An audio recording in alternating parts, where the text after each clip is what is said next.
Namaskar. Welcome to Indian Temples YouTube channel. The very fact that you have decided to watch this video indicates that you like to visit temples and want to learn more about them. You must have visited many temples in India with glorious architecture. But was the architecture always like this? Or did the styles change with time? In the Bronze Age, the first cities emerged in the Indus Valley civilization. Urbanization in the Gangetic Plains began as early as 1200 BC.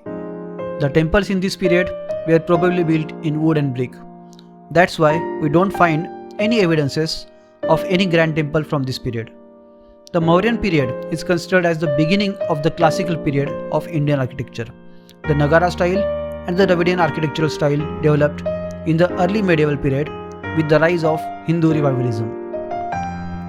Some Harappan seals show architecture besides horned deities, which has been translated as either temples, shrines, or houses with an upward carving roof. The excavation at Banavali in present-day Haryana has also yielded an aspidal plan which has been treated as a temple. During the time of the Buddha, Buddhist monks were in the habit of using natural caves. Buddha himself had also used the Indrasala cave for meditation. Thus, he started a tradition of using caves, either natural or man-made, as religious places which would last for over a millennium. This was also the time when monasteries were built along with natural and man-made caves.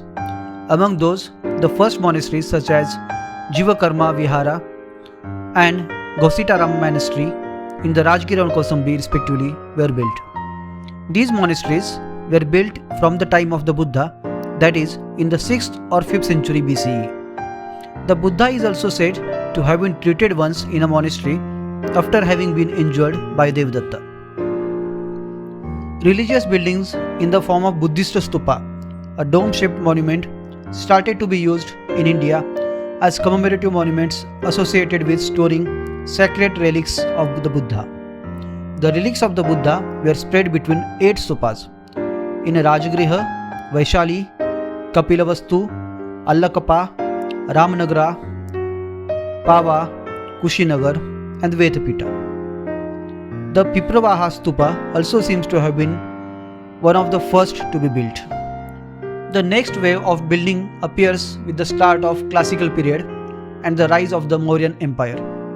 The timeline of this period is 320 BCE up to 550 AD. Emperor Ashoka is considered as one of the most prominent rulers of the Mauryan Empire.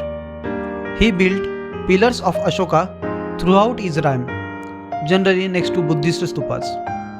Ashoka also built the initial Mahabodhi temple in Bodh Gaya, around the Bodhi tree, including masterpieces such as the diamond throne, also known as Vajrasana.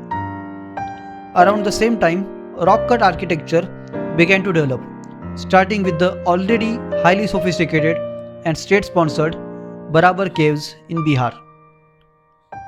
After fall of Mauryan Empire, many Buddhists relocated to the Deccan Plateau under the protection of the Andhra dynasty. An enormous effort at creating religious caves, usually Buddhist or Jain, continued there until the 2nd century AD. Prime examples are the Kaneri caves in Mumbai, the Karla, Bhaje and Bedse caves near Lonavala, various caves around Junnar in Pune, and the Pandavlini caves in Nashik. These caves generally followed an apsidal plan with a stupa in the back for the chaityas and a rectangular plan with surrounding cells for the viharas. The construction of caves waned after 2nd century CE, possibly due to the rise of Mahayana Buddhism. The building of rock-cut caves revived briefly in the 5th century with the magnificent achievements of Ajanta and Ellora. Stupas were also a popular architecture style in the period ranging from 1st century BCE to 2nd century AD. Stupa is a mound-like or hemispherical structure containing relics that is used as a place of meditation. Stupas were richly decorated with sculptural reliefs. The oldest of the stupa is Sanchi Stup number 2 that dates back to 125 BCE. More stupas were later built at Bharahut, Bodh Gaya, Mathura, Sanchi and Amravati. Standalone temples also became more prevalent in later times. We will be talking about the architectural features and history of the standalone temples in our upcoming video. If you liked the content of this video and would like to know more, please like this video and subscribe to our channel. Don't forget to share the video with your friends so that they get to know about our glorious past. Also, do let us know in comments what topics related to Indian temples you would like us to cover in future videos. Don't forget to follow us on Instagram, that's where we are more active. The handle is indian.temples. Thank you for watching the video.